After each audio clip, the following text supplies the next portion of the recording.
At the beginning of this project, on Sunday, December 15th, I bought a notebook and started a log of everything, from when I woke up, picked up my pencil, opened my computer, filled up my coffee, and when I went to sleep.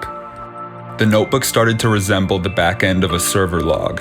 Looking at it felt like I had turned myself into a character within my own simulation. It became an expanding list of timestamps and actions. This was exactly what I was looking for, a quantifiable amount of information to help me understand and measure my life. With this log, I could look for a system of connections and opportunities for design interventions.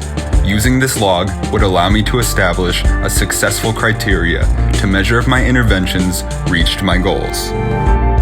Through the act of looking within myself, I hope to find the perspectives I need to look beyond myself.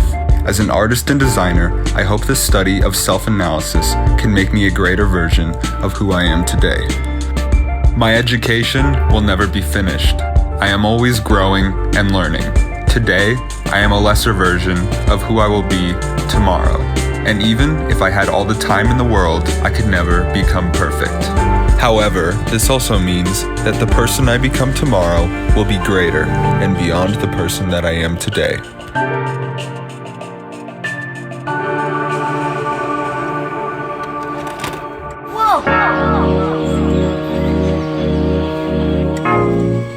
On Wednesday, January 29th, at 3:54 p.m., I started listing the objects that appeared most often in my log and organized them into a web. This helped me see my workplace as a network of interdependent parts and pieces that work together. Then, I started prototyping, looking for the most efficient way that all of these parts could live together. The top of my desk would have to hold my computer, center speaker, dual monitor, cables, cutting board, writing and other miscellaneous utensils, notebooks, a designated space for food, and have enough room left over to make a mess. After looking over my research and prototypes, I was ready to start the construction of my desk.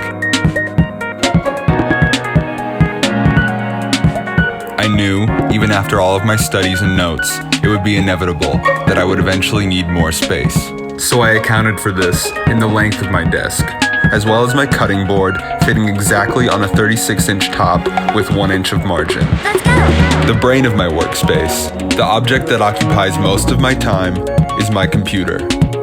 In order to prevent my computer wires from interfering with my workflow, I drilled 2 holes in my desk to hide my computer charger, auxiliary audio cable, HDMI output, and mouse cable. The desk would be supported by 2 cabinets. The left cabinet would house my toolboxes, camera equipment, and sound system. Using a receiver, I can take inputs from my computer, phone, 6-track CD player, and record player. All of this would be housed in the left cabinet, making it 25 inches wide, 33 inches tall, and a middle shelf at 18 inches. I cut an access panel into the top of the desk to allow me to quickly adjust the inputs on the back of the receiver without having to take it apart every time.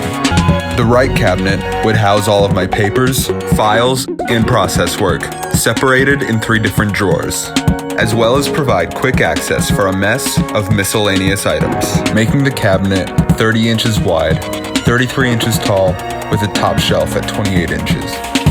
Underneath my desk is a rolling drawer that holds my keyboard and mouse at 31 inches above the ground to promote a healthy and ergonomic posture when I'm working, as well as allowing me to push my laptop farther back and place more items like notes in front of me.